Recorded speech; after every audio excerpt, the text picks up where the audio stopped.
Bonjour, c'est avec un très grand plaisir que nous vous retrouvons exceptionnellement cet après-midi, car d'habitude les émissions se font dans la soirée. Et exceptionnellement, on a une émission en visioconférence. Cet après-midi, on est avec Théophile Choquet, qui est comédien. Et à la technique, aujourd'hui, nous innovons avec Loïc. Alors, nous sommes en direct sur LN Radio. Vous pouvez utiliser le chat comme d'habitude. Donc, on vous explique un tout petit peu. Là, si vous êtes en direct, à la droite de votre écran, vous avez une bande défilante sur laquelle vous pouvez écrire votre pseudo ou même votre nom. Et vous pouvez écrire ce que vous avez envie, votre ressenti, ou même des questions qui seront posées en direct à Théophile. Bonjour Théophile. Bonjour. Bonjour Merci. Théophile, on te voit dans un petit coin là. Je vous vois très bien, moi je vous vois sur tout mon écran. C'est parfait. Alors, bonjour Théophile. Donc on se retrouve comme ça un peu en visioconférence parce qu'on aurait dû faire une émission avant, mais on a eu un petit souci technique du fait que tu étais dans la région, tout ça, donc c'est pas grave. On essaye la visioconférence et on est heureux de te retrouver. Moi je suis retrouvé, merci à vous de m'avoir invité et puis je suis sûr qu'un jour je vais revenir dans la région pour jouer et qu'on va se rencontrer cette fois-ci physiquement. Voilà. Tu nous feras signe. Alors, on va rentrer dans le vif du sujet, Théophile. Donc, tu es comédien, acteur. Et j'aimerais que tu nous racontes un petit peu comment t'en es venu à ce métier, à cette passion. Je ne sais pas comment il faut appeler ça pour toi. C'est une passion qui est devenue un métier. J'ai commencé très tôt, quand j'avais 5 ans. Ça a tout de suite été clair que pour moi, le théâtre allait être toute ma vie. Mais à 5 ans, je n'avais pas l'idée du métier comme je l'ai aujourd'hui. Quand j'avais 5 ans, j'étais très turbulent. J'étais un petit garçon très turbulent et ma mère a eu l'idée de m'inscrire dans un cours de théâtre. Très bonne idée alors. Ouais, parce que j'aimais pas le sport déjà, j'aimais pas le foot, et elle a été conseillée, voilà, de m'inscrire dans un cours de théâtre pour canaliser ce trop-plein d'énergie, et ça a été un déclic immédiatement, en fait.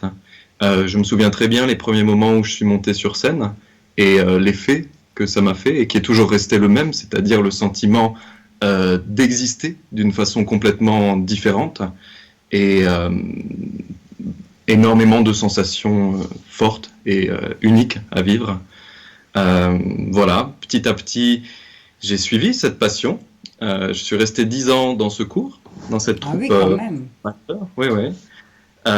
Jusqu'au lycée. Au lycée, j'ai quitté ce groupe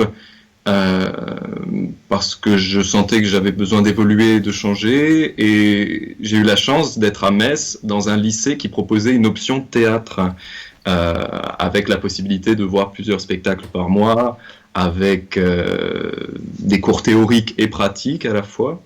Et puis je suis entré au conservatoire de Metz dans la classe d'art dramatique où je suis resté 2 ans. Après mon bac, j'ai été à Strasbourg, à l'université en études théâtrales, en art du spectacle. J'ai poursuivi la pratique au conservatoire de Strasbourg. Et il y a 4 ans, j'ai déménagé à Paris, où j'ai poursuivi mon parcours ici, à la fois à l'université, et puis maintenant je joue des spectacles en professionnel, comme on dit. Donc c'était quand même une évidence pour toi, tu as toujours fait ça, finalement il n'y a pas eu d'interruption ni rien, tu as toujours été... Jamais, ça a toujours été là, et tous les jours je pense au théâtre, et c'est pas forcément une obsession, hein. Il y a des matins où je me réveille pas avec l'urgence de jouer, mais c'est là, et ce qui fait que j'ai du mal, en fait, en vous parlant, à mesurer exactement la place du théâtre dans ma vie, c'est-à-dire quelle place ça occupe, parce que c'est comme si c'était tout. Elle fait partie de ta vie, cette place, et tu imagines pas ta vie sans le théâtre. Non, et des fois ça me fait un petit peu souffrir, douter de moi, parce que je me dis, et si je faisais autre chose? Et si ça s'arrêtait? Mais je n'arrive pas à voir ma vie sans théâtre, ça c'est sûr. Ouais.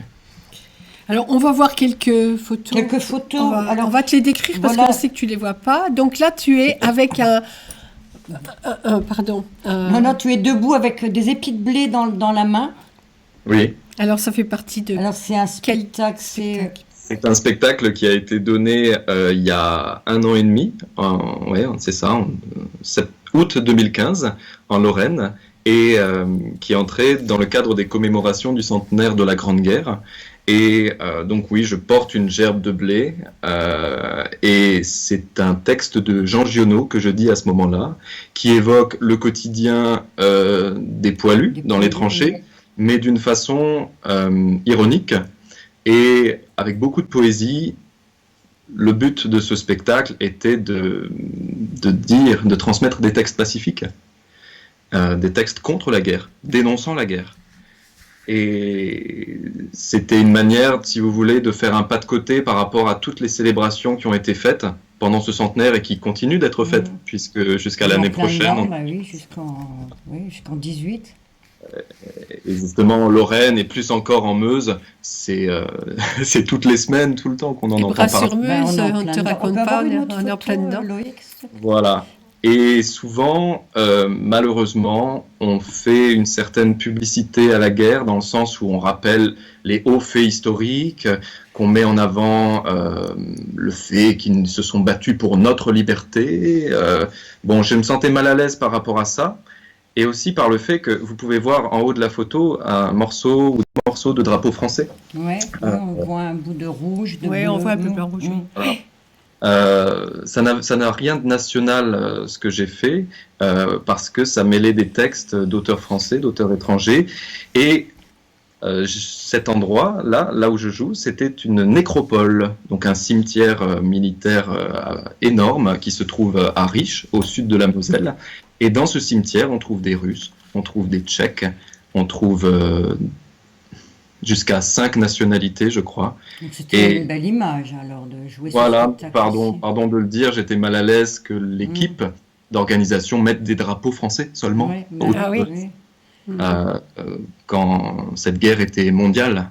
Et voilà. Alors, les morts n'ont pas une nationalité, hein, ils sont morts de tous les côtés. Hein. La deuxième photo, c'est tout à fait autre chose. Oui, on te voit debout, il y a des gens en cercle. En fait, c'est des enfants. C'est des enfants? Oui. Hein, des lycéens. En demi-cercle, c'est des lycéens qui t'écoutent certainement. Sur une... Oui, Oui, je vois, j'ai une chemise bleue, c'est ça? Non, t'as un pull gris. Un pull gris. Non, mais on voit, c'est comme un théâtre avec des rideaux bleus derrière, avec un petit escalier. Je suppose que c'est un gymnase ou quelque chose qui a été aménagé. C'est un théâtre. Un théâtre de Pienne, dans le nord de la Meurthe-et-Moselle. J'ai été appelé par le collège de Pienne pour présenter un spectacle autour de la guerre de 14, encore une fois, de l'entrée en guerre.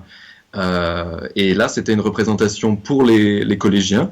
C'était un matin de février, il y a 2 ans. Il faisait vraiment très très froid, je me souviens. Et on a mis les ados en hémicycle autour de moi. Oui. Et je me souviens que c'était une représentation où j'ai dit vraiment à voix basse tout mon programme de texte, et où il y avait une ambiance une très belle écoute de leur part. Ça a été participatif à un moment donné, mais c'est toujours ce même projet, comme en 14, qui cette fois a été adapté, disons, pour ce public de collège. Mais il y avait des textes, là encore, de Jean Giono, de Céline. Mais est-ce que c'est toi qui as choisi les textes? Excuse-moi de t'avoir coupé, Théophile, mais dans ce spectacle, tu as fait le choix des textes ou alors tu... J'ai fait le choix des textes, et ce choix a résulté d'un travail vraiment très très long, parce que la première fois où on m'a proposé d'intervenir théâtralement sur la guerre, je ne me suis pas senti forcément à l'aise, ni légitime, n'ayant pas connu la guerre, ce sujet étant très loin de moi, et puis aussi en me disant, bah non, je ne veux pas faire un spectacle sur la guerre, quoi. Et j'ai commencé à faire des recherches très poussées, en allant dans plusieurs musées, en me renseignant sur toute la littérature qui avait été écrite pendant la guerre et après la guerre, en essayant de rassembler les textes qui me touchaient le plus, et en essayant de trouver un parti pris qui soit respectueux de la réalité de la guerre, qui n'est pas forcément la réalité des grandes batailles et de ce qui se trouve dans les programmes d'histoire, justement, de collège. On nous apprend. C'est-à-dire que la guerre a des résonances jusque dans l'intimité. Hein, il s'agit quand même de couples qui ont été séparés à la veille de leur fiançailles, souvent. Il s'agit d'hommes et de femmes. Des mères qui ont perdu des fois 3-4 enfants de la même famille, le mari. Exactement. Voilà. Donc énormément de retentissements comme ça sur le plan intime. Ça m'a beaucoup questionné. Mais c'était pas le tout d'aller vers cette zone-là. Parce que on tombe inévitablement sur les lettres des poilus. Chère Madeleine, ton visage me revient, je sais que je vais mourir. Et alors là, c'est complètement larmoyant. Et oui. Désolé de dire ça, mais c'est somptueux, c'est magnifique. On peut en dire une au public, on peut en dire une deuxième. Mais si vous faites un spectacle entièrement basé sur ces lettres, vous tirez les gens vers une émotion qui les bloque et qui ne permet pas réellement de réfléchir sur la réalité de la guerre et pourquoi, comment dire, dans quel sens aujourd'hui il y a toujours des guerres et qu'il faut toujours lutter contre ça et que c'est pas fini. Voilà, quelque part cette tristesse-là qui vient des lettres de poilus n'est pas porteur pour un spectacle. Et la troisième image? Alors on a une troisième photo. Là on te voit, tu es debout sur scène, tu es en costume avec une dame chinoise, enfin une eurasienne. Oui. C'est drôle de passer d'un projet à l'autre comme ça. Oui, alors c'est pour ça. Là, je suppose que c'est un autre spectacle qui a vraiment rien à voir. C'est complètement différent. On parle de tes spectacles, de ton métier. Oui, mais il faut imaginer que j'ai joué des spectacles par rapport à la guerre. Juste avant de jouer ce spectacle-là avec. Ah oui, alors on ne te l'a pas mis dans l'ordre. Non, donc c'est pour dire que moi aussi, en fait, dans mon travail, je dois changer d'univers, des fois dans l'espace de quelques jours, et de temps en temps. D'où le travail de comédien, tout de suite se mettre dans la peau du personnage et de passer d'un quelque chose On peut dire ça, en tout cas passer d'un univers à l'autre. Et là, c'était un récital fait avec un orchestre, enfin des musiciens qu'on ne voit pas. J'étais à la Maison de la Culture du Japon, à Paris, avec une comédienne japonaise. Et nous étions ensemble sur scène pour dire des haïkus. Les haïkus sont des poèmes courts japonais en quelques vers et qui plongent tout de suite dans une ambiance, dans une atmosphère particulière, souvent inspirée de la nature, inspirée d'émotions très subtiles. C'est vraiment l'essence de la culture japonaise, le haïku, et nous avons été appelés pour les dire en 2 langues. Alors moi, évidemment, pas en japonais, en français. Ah, parce que j'allais te poser la question, est-ce que tu les as dit? Non. D'accord, toi tu faisais la traduction. Exactement, voilà. C'était un échange à 2 avec cette comédienne qui commençait par les dire en japonais, et je répondais la traduction, en fait. Et c'était un projet très particulier parce que ces haïkus, ces petits poèmes, ne sont pas du tout faits pour être dits en public. C'est-à-dire, c'est comme des petites choses très précieuses qu'il faut lire pour soi, méditer pour soi. Alors, on a dû vraiment, là aussi, travailler sur une façon de... les mettre en scène un petit peu. Apporter ça au public. Et ça supporte bien une traduction? Je ne peux pas en juger. Elle pouvait en juger. Oui. Connaissant les 2 langues. Juger d'une traduction, c'est forcément connaître les 2 langues. J'entendais des sonorités en japonais qui étaient vraiment très très belles. C'est dommage de ne pas faire entendre maintenant, qu'on ne retrouvait pas en français. C'est-à-dire que sur un poème très court, on est autant attentif au sens des mots qu'au son, tout simplement. Et je me souviens d'un même poème qui était complètement différent dans ce qu'il dégageait entre le japonais et le français. Et elle avait une élégance qu'on peut voir peut-être un peu... Oui, on la voit dans son beau costume. C'est vrai qu'elle est élégante, elle a un port de tête, elle a une légèreté, on sent une légèreté. Voilà. Et on a joué aussi là-dessus, c'est-à-dire que moi, dans ma façon de me tenir, dans ma façon d'être sur scène, je suis français, enfin en tout cas je suis occidental dans ma manière d'être. Et elle apportait justement cette... C'était une belle complémentarité du coup. Bah, en tout cas, on l'a donné 2 fois et ça a beaucoup plu. C'est-à-dire que les réactions du public étaient très intéressantes. Des gens nous ont dit que c'était une chance d'entendre comme ça des poèmes que d'habitude on lit pour soi. Et bien sûr, il y avait un programme musical à côté. Ah oui. Donc, imaginez que c'était des intermèdes. Alors, ça plaçait le public dans un état un petit peu méditatif, de contemplation. Et j'en garde un souvenir vraiment très, très doux, mais parce que c'est aussi la culture japonaise qui apporte cette sérénité-là. Et On va te changer encore d'univers, mais totalement. Là, tu es en train de jouer t'es à l'accordéon. avec une jeune femme qui danse à côté de toi. Oui, ce spectacle s'intitule « Se taire, tu parles ». Voilà. C'est un spectacle comique. C'est un spectacle comique et c'est une photo qui a été prise au début de la représentation où j'arrive sur scène avec un accordéon et ma comparse, qui est une camarade de longue date par ailleurs, qui s'appelle Justine Rouet-Chabot, qui est une comédienne de grand talent.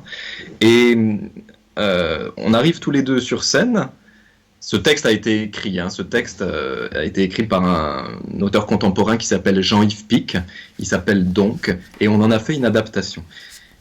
2 personnages arrivent sur scène et sont d'emblée gênés par le silence du public. Voilà. Comme on est gêné dans la vie quand un silence, si on se mettait à se taire maintenant, on serait très gêné parce que... ce serait un peu embêtant. C'est ça. Et les 2 se mettent à jouer avec le public. Mais pourquoi vous vous taisez? Qu'est-ce qui se passe? Mais ça veut dire quoi se taire dans la vie quand on se tait? Est-ce qu'on n'en pense pas moins? Alors de là, ils se mettent à meubler ensemble. Et puis, alors c'est très drôle parce que c'est très absurde. Et on assiste à tout leur raisonnement, toute leur réflexion. Et au départ, ils arrivaient pour un concert. Voilà. Moi, j'arrivais pour accompagner la chanteuse. Et le malaise survient de cette situation. C'est un spectacle qu'on va retravailler prochainement et qui va être donné près de Metz. Elle est chanteuse, tu dis? Parce que d'après la photo, on a l'impression qu'elle est danseuse plutôt. Et on a l'impression que je suis accordéoniste aussi. Oui, bien sûr. Moi, j'ai fait de l'accordéon. C'était juste pour poser le... Et le 5e univers? 5e photo. Alors là, tu es assis à une table basse. À genoux même. Tu es à genoux devant une table basse et tu te caches les yeux. Et tu as la main sur... je ne sais pas. Tu dois prendre ton petit déjeuner. Il y a du lait, des bananes, un bol. Ouais. C'est une photo qui est extraite du spectacle « Tu devrais venir plus souvent ». C'est un texte de Philippe Mignana. Et c'est un grand spectacle dans mon parcours de comédien parce qu'il m'a accompagné pendant plus de 2 ans et je sais qu'il fait partie de moi et que je vais le reprendre plus tard, je pense, dans ma vie. Cette représentation-là était à Geispolsheim, au sud de Strasbourg, en Alsace, dans un grand théâtre. J'étais très content de jouer dans cet endroit. On peut voir je crois sur cette photo, peut-être qu'on voit que les éclairages sont très... Oui. Tout arrive vers le bas. Rasant. La mise en scène est de Damien Auvray. Et c'est un solo. Alors là, c'est un spectacle solo. Tu devrais venir plus souvent. C'est ce que nous dit notre grand-mère ou notre mère. On te voit passer, tu nous oublies. Voilà. Quand on revient chez soi ou dans son pays natal, sa région natale, après des années, tous les sentiments qui nous viennent au moment où, par exemple, on est au volant, avant le repas du dimanche. À la fois l'envie de les voir, les retrouver, la famille, et à la fois la crainte de... c'est-à-dire de récupérer la place de l'enfant qu'on avait, le vieux surnom, et puis toutes les craintes, les tensions inhérentes à la famille, qui sont des tensions heureuses et à la fois malheureuses. Et c'est un texte qui me touche infiniment, qui est en fait un poème. C'est un vrai poème sur le retour au pays natal et la redécouverte des paysages de l'enfance, des visages de la famille. C'est à la fois drôle et c'est à la fois triste et violent, comme le sont les rencontres en famille, quelquefois. C'est un retour en arrière aussi, surtout. Alors, quand tu étais venu à Lorraine, on avait préparé l'émission, et tu disais que tu voulais mettre en lumière 2 œuvres 2 œuvres d'art visuel et rendre hommage à 2 immenses artistes du XXe siècle, Cocteau et Ipoustéguy. Ipoustéguy. Ipoustéguy. On sait qu'il est lorrain.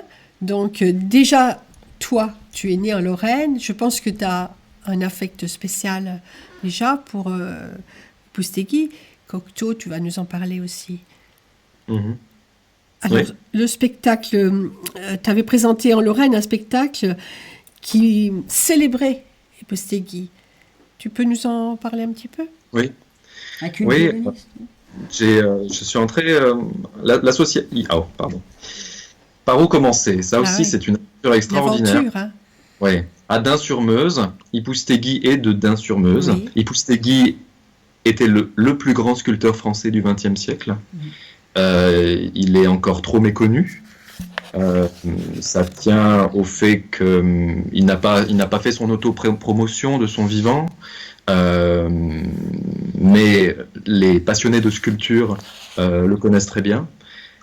À la fin de sa vie, il a légué ses chefs-d'œuvre à Dun-sur-Meuse. On est en train de découvrir des photos hein, pendant que tu parles, Théophile. D'accord. Pendant On qu'Ipoustéguy est en découvre train Ipoustéguy, de sculpter, et puis Oui. des extraits de journaux et l'affiche. Oui. On est en train de voir ça pendant que tu nous expliques. Mais on voit justement là un article du journal où tu es pendant le spectacle. Mhm. D'accord, oui, ça c'est. Alors, Oui, alors, les messes, ah, là. je vais essayer de le dire dans l'ordre Voilà. parce que c'est Oui. difficile de définir un grand projet comme ça en quelques mots. Ipoustéguy a son lieu maintenant à Dun-sur-Meuse, Oui. avec des sculptures incroyables que j'ai découvertes il y a 3 ans. Et sur le plan personnel, c'est la première fois que j'ai été vraiment initié à la sculpture, à la regarder, à la toucher aussi, parce qu'Ipoustéguy souhaitait que les Puisse gens toucher, puissent oui. toucher ces sculptures. C'est-à-dire que c'est une expérience non seulement du regard, mais aussi du toucher, parce il travaille sur différentes matières. Il met en avant le corps humain d'une façon qui n'a jamais été faite. Il sculpte le mouvement, le corps en mouvement. Elles sont mi-abstraites, mi-figuratives. Et Ipoustéguy donc, est décédé en 2006. Un centre a été créé pour collecter ces œuvres, pour les donner à voir. Et une association des Amis d'Ipoustéguy existe, qui organise chaque année un festival à Dun-sur-Meuse. Un festival qui remémore, qui fait vivre la mémoire d'Ipoustéguy, mais qui fait appel à des artistes, des danseurs, des sculpteurs vivants pour une exposition annuelle. Et ils ont fait appel à moi pour créer un spectacle de théâtre à partir de sa vie et de son rapport à l'art. Alors, c'est un spectacle que j'ai dû écrire. Vraiment pour la première fois dans ma vie, j'ai écrit un spectacle. J'ai écrit le texte en me servant d'entretiens qu'il a donné tout au long de sa vie. Et en associant des textes également, en associant des chansons. Et je l'ai joué pour la première fois en 2014 à Dun-sur-Meuse, puis à Metz, puis ailleurs. Et je suis revenu en octobre dernier à Dun-sur-Meuse pour donner un second spectacle. Donc, je peux en parler longtemps, mais c'est pour dire que si j'ai fait 2 spectacles en hommage à ce sculpteur, c'est qu'il représente énormément pour moi. Je trouve que son œuvre est fascinante et elle permet de faire un pont vers l'histoire de la Meuse, l'histoire de la région, l'histoire meurtrie, parce qu'Ipoustéguy est né en 1920 à Dun-sur-Meuse, hein, il y est né et il y est mort, et il a vécu toute son enfance au milieu des ruines de la guerre. Des conversations, on peut imaginer les conversations qui ne parlaient que de la guerre. Il a été hanté par ça toute son enfance, et ça se ressent dans son art. Et en même temps, sa sculpture permet de transcender la souffrance humaine, parce qu'il montre toujours des corps blessés dans un premier temps, mais sur le point d'être guéris, de revenir à la vie. Alors, évidemment, il y a une matière théâtrale aussi très forte dans son œuvre, que j'ai pu extraire, mais c'est un hommage, c'est vrai. Et cet hommage, tu l'as fait avec une violoniste. On va te laisser dire le nom, puisque c'est toi qui as écrit la pièce. Alors, pourquoi tu as pris une violoniste auprès de toi. Qui et qu'est-ce qu'elle représente? Oui, alors je travaille depuis quelques années avec Leyli Karieva, qui est une violoniste originaire du Turkménistan. Qui a un parcours musical assez atypique parce qu'elle est à la fois nourrie par sa formation classique, et par la musique traditionnelle de son pays, le Turkménistan. J'ai d'abord travaillé avec elle pour une lecture musicale du Cantique des Cantiques de la Bible. Ça, c'est un spectacle qui a été donné depuis quelques années et qui va continuer à être représenté cette année. Le festival a fait appel à nous deux pour la création de ce spectacle. L'équipe avait vu le spectacle Cantique des Cantiques, dont je viens de vous parler, à l'église de Mont-de-Vansacé, il y a 1 an et demi. Et l'idée pour eux d'associer la musique avec le jeu que je pouvais faire autour d'Ipoustéguy, cette idée-là leur plaisait. Alors, ce spectacle a réellement été fait en collaboration avec elle. Non, mais en collaboration avec elle. Oui. Je n'ai pas choisi une violoniste. D'accord. C'est réellement un travail à deux qu'on a fait. Et ça s'est passé bien tout de suite? Enfin, il y a eu tout de suite cette rencontre. On se connaît bien, et on se connaît bien sur scène également. Elle était comme la muse d'Ipoustéguy. Ipoustéguy aimait les femmes, il aimait les femmes. Oui. Il idolâtrait les femmes. Et le jeu de questions-réponses entre le théâtre et la musique était assez passionnant, souvent drôle. C'est un spectacle qui s'appelle Je n'ai jamais eu de problème avec la matière. Ça, c'est une phrase d'Ipoustéguy qui disait, pour moi, je me sens bien quand je suis face à la pierre, je me sens bien quand je suis avec mes outils, je n'ai jamais eu de problème avec la matière parce qu'elle me répond. Et à la fois, il disait ça, mais à la fois, on sait que la vie de sculpteur et l'art de la sculpture, c'est un face-à-face très dur au jour le jour avec justement cette matière. Ipoustéguy taillait le marbre en taille directe. C'est vrai. Toute sa vie. Donc on n'imagine pas la difficulté, les problèmes physiques que ça engendre, l'endurance du corps au travail. Donc il y a ce plaisir de voir un bloc de pierre brut devenir une belle sculpture, mais il y a aussi toute la souffrance vécue pour y parvenir. Alors, ce qui était étonnant, c'est le violon, puisqu'il s'agit d'une violoniste, le violon pouvait à la fois faire entendre l'harmonie à la matière quand elle devient ce qu'on souhaite, et à la fois la tension, la résistance. Voilà. Le violon peut émettre des sons très stridents. Le violon peut être très percutant. Et ça, c'était intéressant aussi de voir ça sur le plan musical. Donc vous avez travaillé, alors pour ce spectacle, c'était le texte, c'est toi qui définissais à partir du texte où on peut mettre du violon, ou alors c'était un choix de... Enfin, comment que ça s'est passé Non, on s'est occupé ensemble de la mise en scène. On a choisi ensemble les modes de présence qu'on allait avoir sur le plateau. Et on a essayé, bien sûr, d'avoir, comment dire, ça n'est en aucun cas un accompagnement. Hein, le violon n'est pas là pour soutenir le comédien. Non, voilà, donc il fallait vraiment... C'est ça. Et le public pouvait à la fois voir le comédien en train de parler, entendre un texte, et quand le violon se mettait à jouer, c'est pas pour autant que je m'arrêtais de jouer, au contraire, nous jouions ensemble. Et quand forcément, elle est devenue actrice un petit peu. Elle a assumé sa présence physique sur scène d'une façon superbe, et ça a été passionnant à faire. Ouais. Et il n'y a aucun film, personne ne vous a filmé pendant... Nous aurions dû y être. Je pense que le festival a filmé. Je devrais m'en préoccuper d'ailleurs, vous faites bien de me le dire. C'est-à-dire qu'au départ, on devait venir nous filmer. Mais Exactement. bon, Et en fait, non, voilà. Voilà. Personne n'a filmé puisque je vous attendais pour filmer. voilà. C'est de notre faute Bien alors, ce finalement. bien ce qui me semblait. Non, c'est bien ce qui me semblait. Mais vous savez, c'est pas toujours quelque chose sur lequel à la- auquel j'attache de l'importance. Non, c'est sûr. Mais ce qui serait bien, comme tu en parles, qu'on puisse, s'il y avait eu un petit film qu'on aurait Pouvoir pu le montrer mettre, ou sur- moi, sur- ou sur ton site dont on parlera tout à Oui. l'heure, ou sur notre page Facebook, remettre pour que les gens ont peut-être envie de voir finalement ce qu'ils n'ont pas pu voir. Hein. Oui, Mhm. il est Oui, trop, oui, trop je tard. comprends. Il faut qu'ils aillent Ouais, te je voir en live maintenant. comprends. Alors là, L'ensemble du travail, c'est sur scène. Oui, Et le théâtre est une expérience à vivre oui, en vrai, c'est en face vrai, à face. c'est sûr. Donc, ce spectacle, je suis pas sûr que filmer, ça aurait été la même chose. Oui, non, c'est pas la mais même comme chose. toute beaucoup de façon. spectacles, Ouais, hein, quand ouais, on ouais. avait reçu La Raison Pure, c'est pareil. C'est montrer un extrait, c'est pas... Donner envie, quoi. C'est pour Voilà. donner envie. Alors, on tu- change à oui, nouveau. alors on change encore à nouveau, Théophile. Parce que Parce que t'es multiforme. en plus d'être comédien, tu es coach.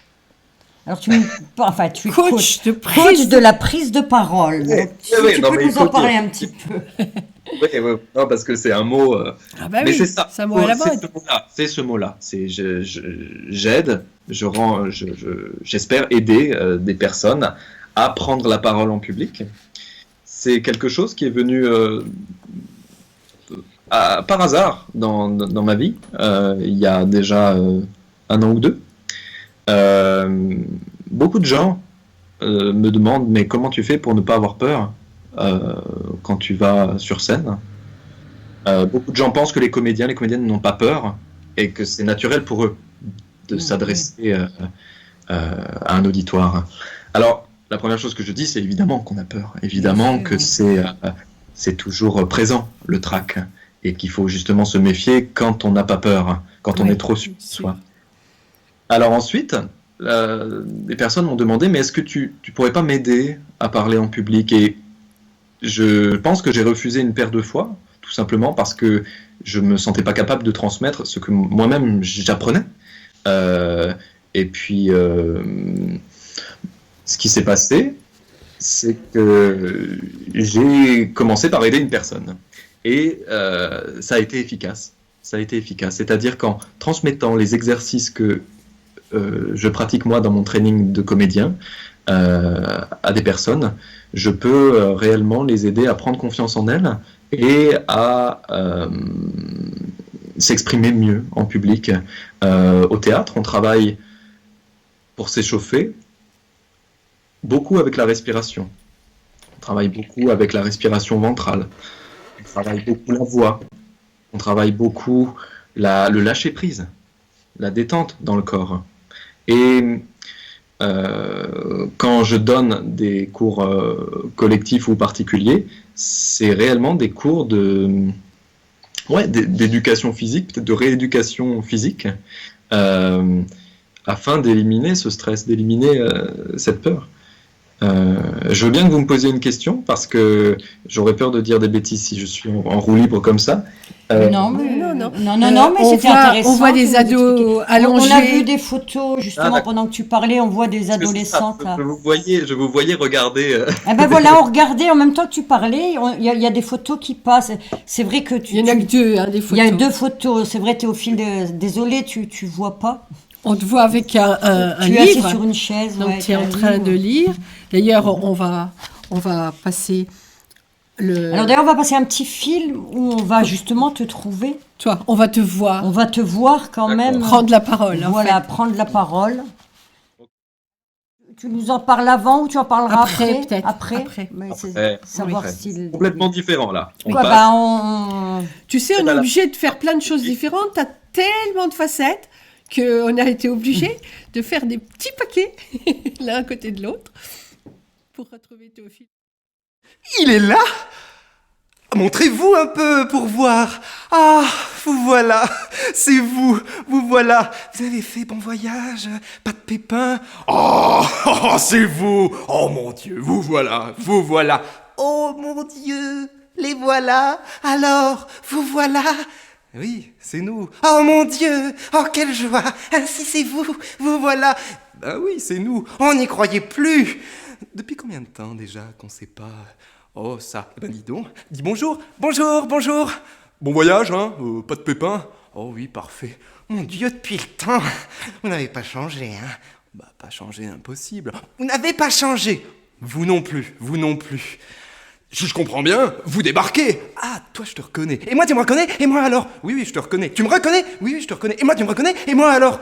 Ah, c'est pas vrai, c'est toi. T'as grandi. Ah, grandi? Impossible. Si, t'as grandi. Qu'est-ce que tu dis? Mais qu'est-ce que tu dis? Et tes parents? Coup-ci, coup-ça. Et ta sœur? Elle va. Et ton frère? Il va. T'es venu en auto? Oh mon Dieu! Voilà! Oh, non mais j'y crois pas. Oh. Et si, c'est nous. C'est nous! Mon Dieu, depuis tous! Eh oui, c'est comme ça. Vous devriez venir plus souvent. Oh, tu sais ce que c'est. Comment? Mais qu'est-ce que tu dis? Ah, tu sais ce que c'est. Ne me dis pas que tu ne pourrais pas venir plus souvent.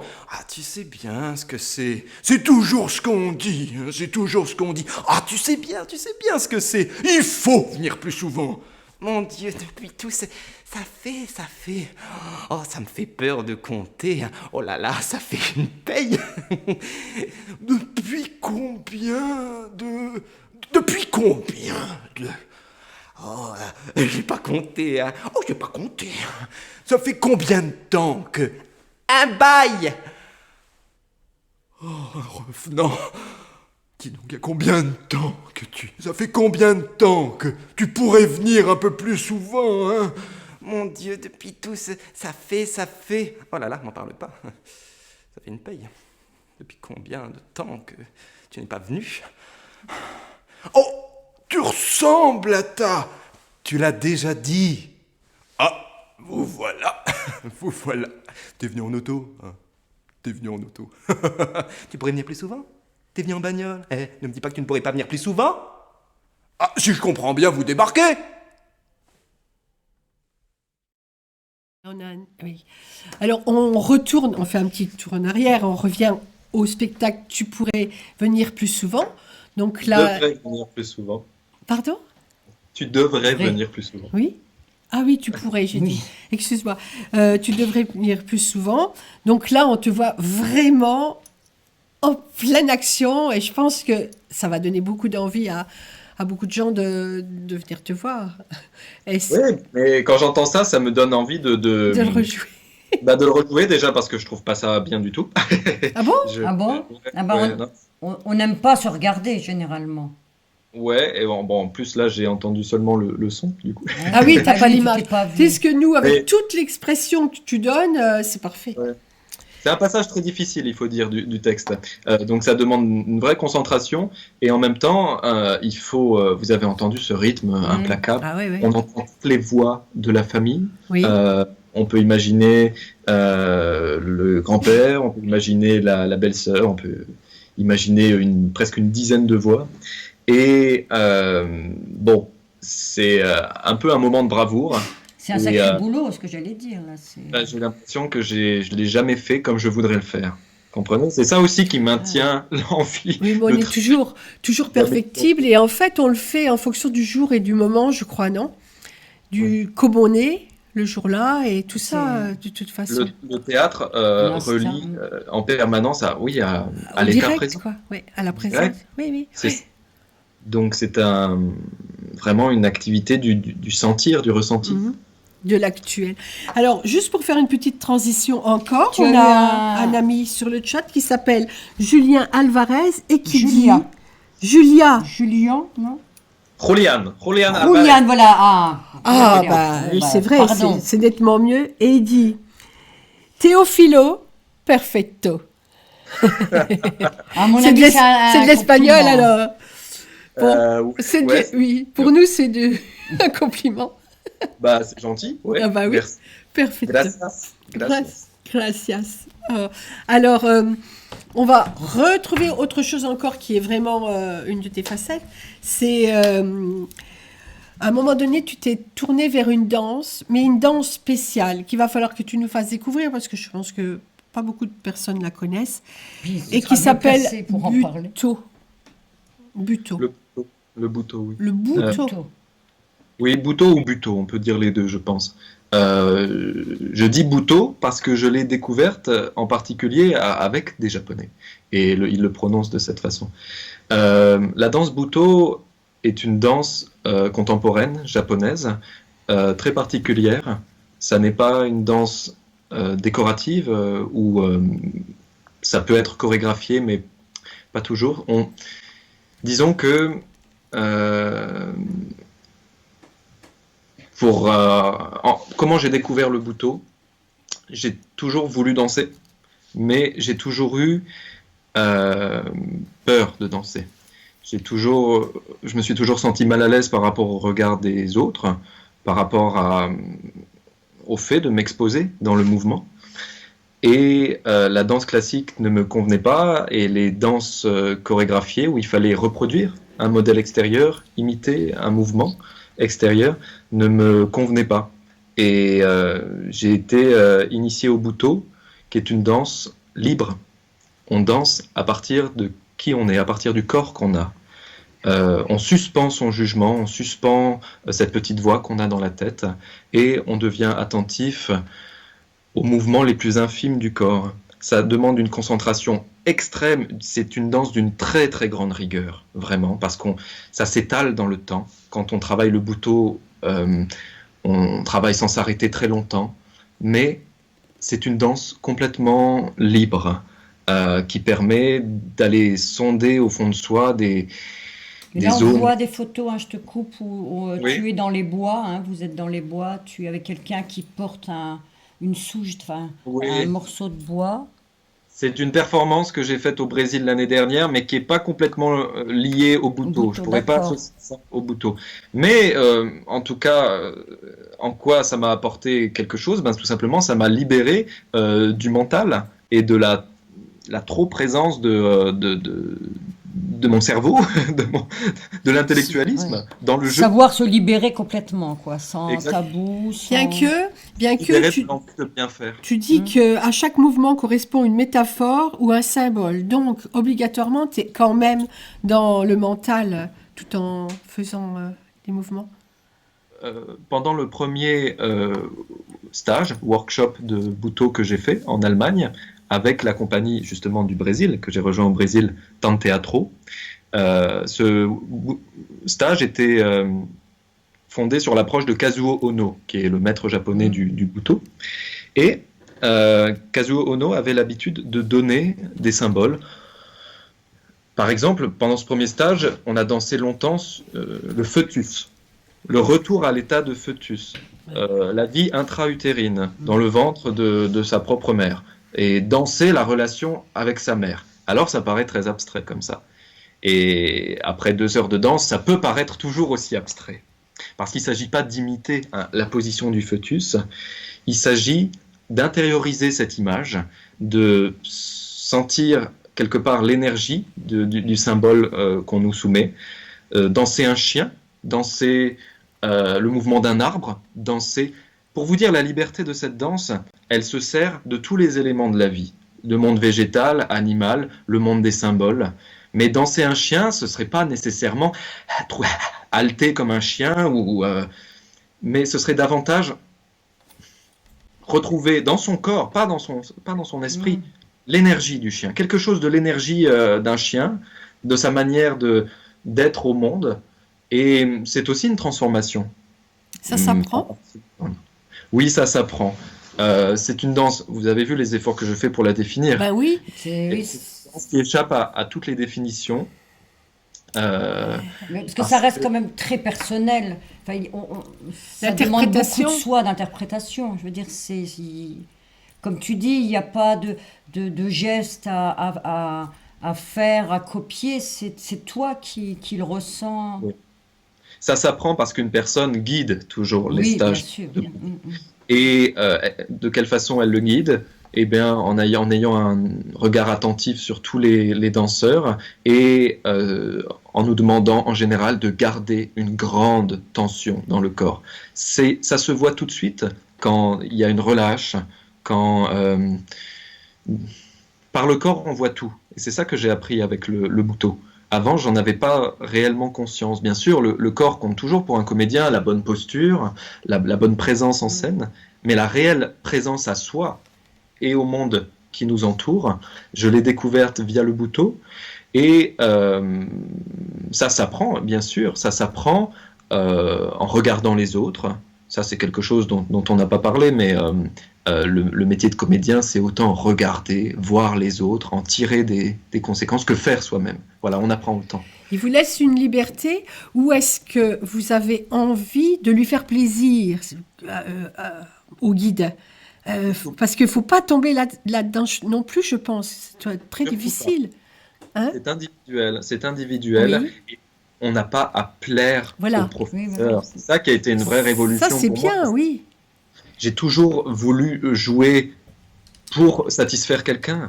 Alors déjà le public, mais dans les cours de théâtre, le professeur compte énormément. Mais oui, on essaye de faire ce qu'il a envie de voir. Ouais. Mais on est prisonnier de ça. Bah oui. C'est-à-dire Bah, c'est qu'il y a pas trop on est le choix, prisonnier d'accord. d'un désir d'autrui. Oui.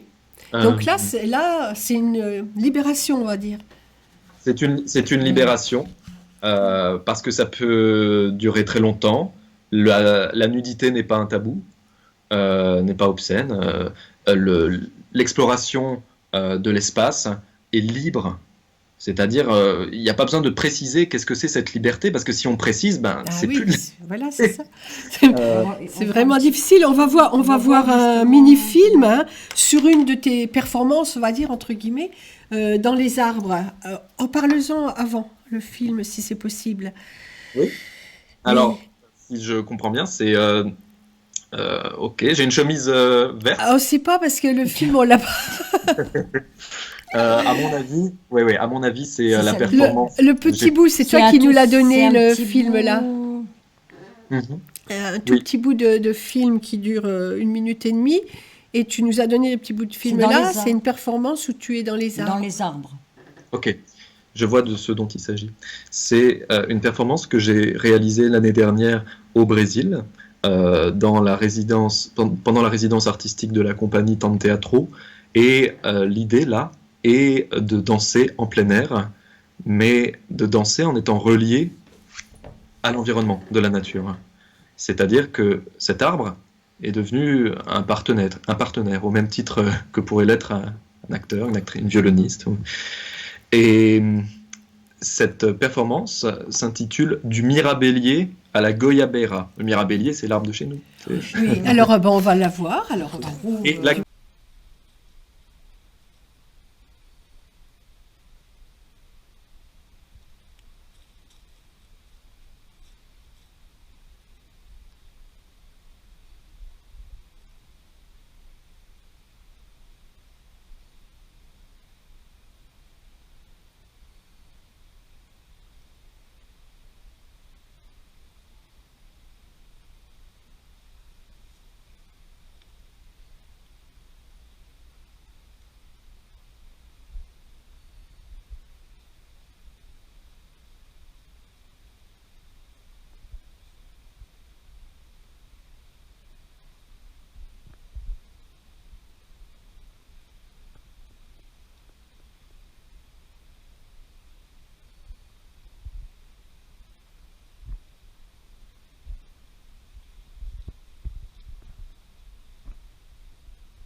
voilà, donc on vient de voir le film que tu n'as pas pu voir, mais comme tu l'as en tête, alors Le Mirabellier. Et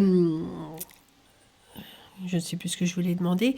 Je voulais dire, bon là on n'entend pratiquement pas de son, il n'y a pratiquement pas de son, juste Mais il n'y avait pas de son. tout petit peu. Hein.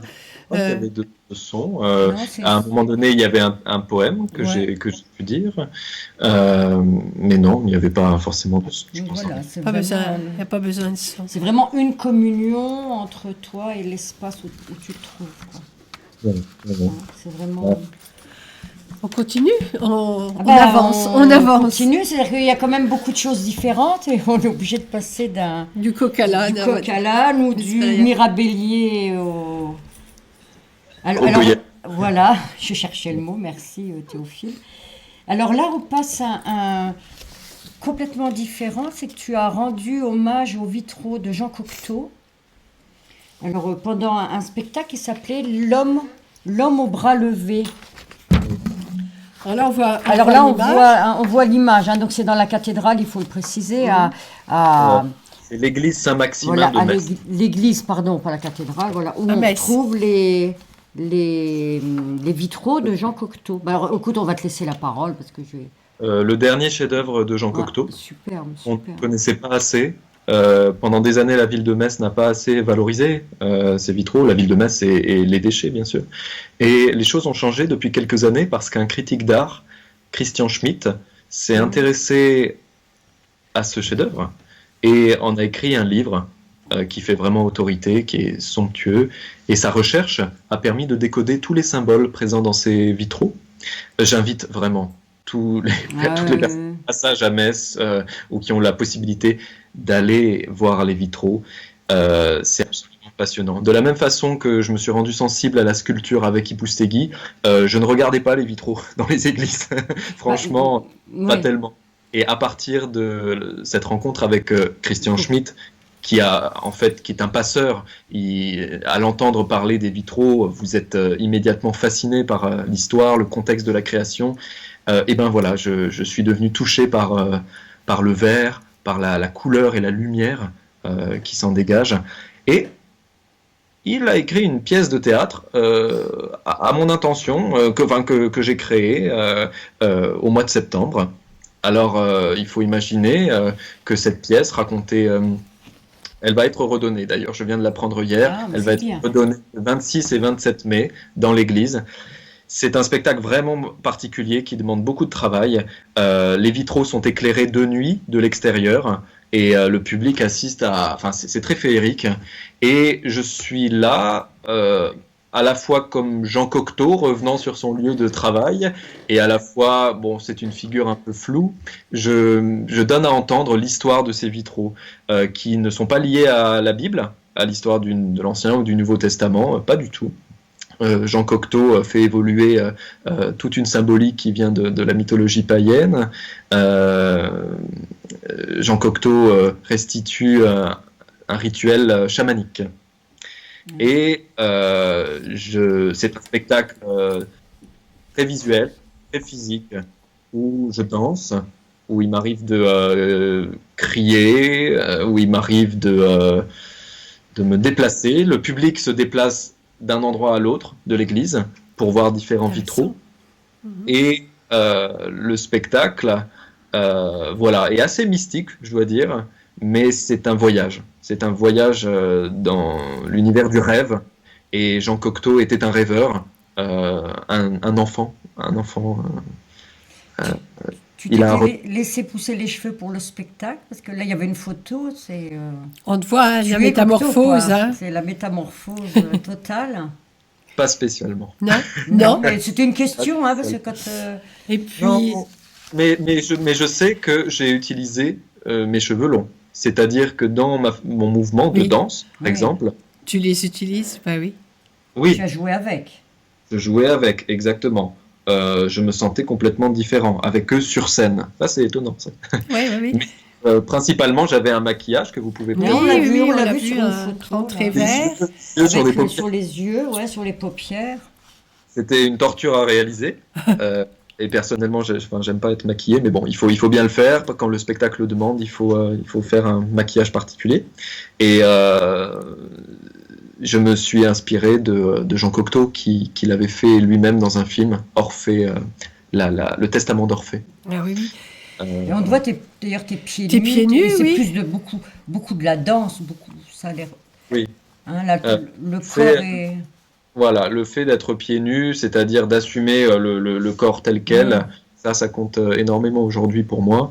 Et évidemment, ça dépend de l'esthétique du spectacle. Le spectacle comique que je vais redonner bientôt, Ce Taire tu parles, j'ai des chaussures évidemment. Oui. Enfin, je veux dire, la façon dont on se présente face au public dépend de l'univers qu'on a à voir. Tu joues beaucoup avec tout ça, en fait, hein, et tu te fais plaisir. Alors, on va aller voir, on va voir pendant très peu de temps un petit bout du spectacle qui s'appelle L'homme aux bras levés. Mais c'était Oui. celui-là. C'est ce justement, spectacle-là. dont on vient de parler. On oui. y va. Alors là, il n'y a pas de parole, ça Il n'y a danse. pas de parole. Alors, on regarde.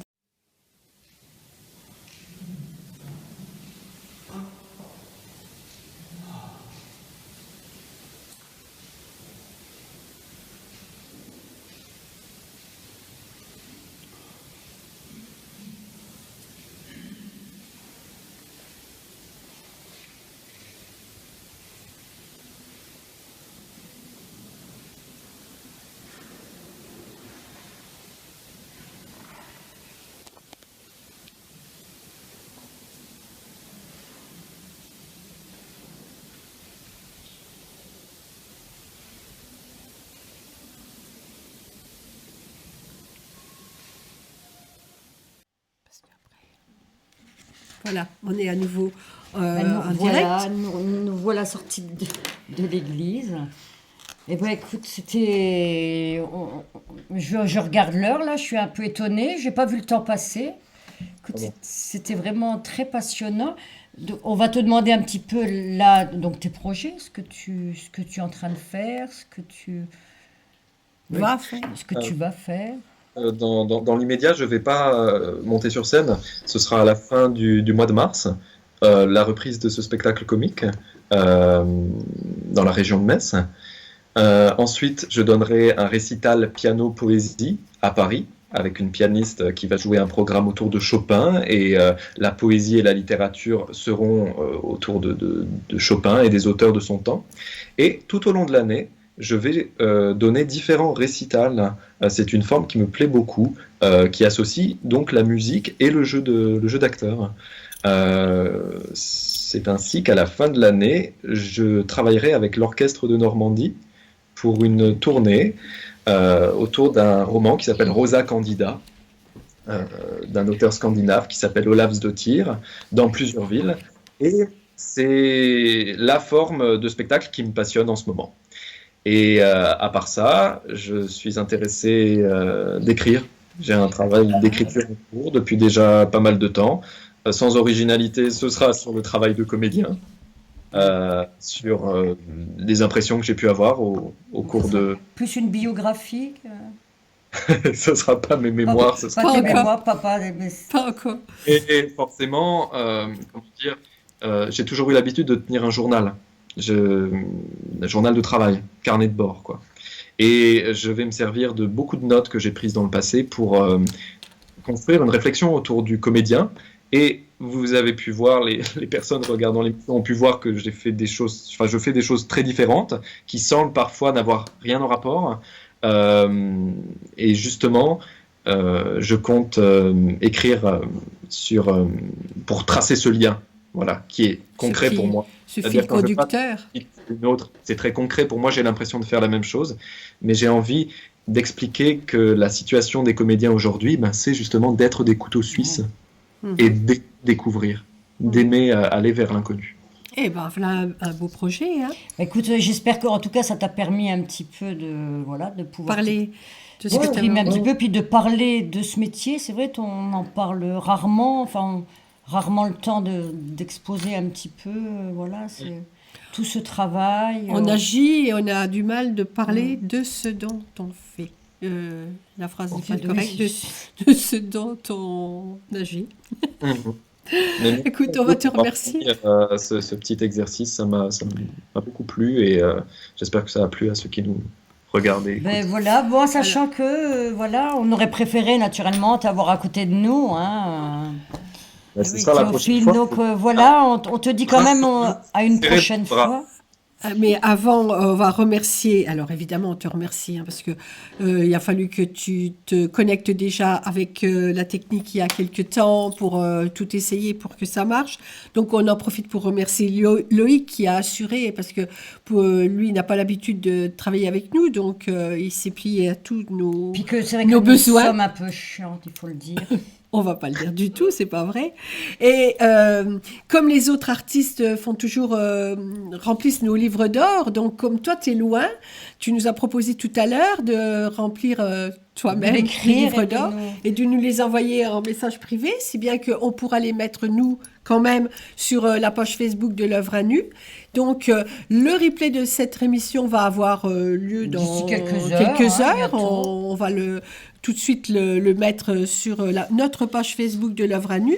Tu pourras en faire ce que tu en veux et le partager si tu veux, etc. Et les gens ont l'habitude d'aller voir les livres d'or. Les livres d'or, voilà. généralement, le lendemain. Ouais. Et la prochaine émission, notre prochaine émission, alors décidément, on vous change tous les jours et les horaires. La prochaine émission aura lieu le 9 février, donc c'est très bientôt, avec un artiste qui s'appelle David C. Il est plasticien et, écoutez bien, il va y avoir de belles surprises. Donc, je vous donne rendez-vous pour le 9 février à 19h cette fois-ci. Au revoir. Merci encore, Merci Théophile. à Théophile. Hein. Au revoir. Merci. Au revoir.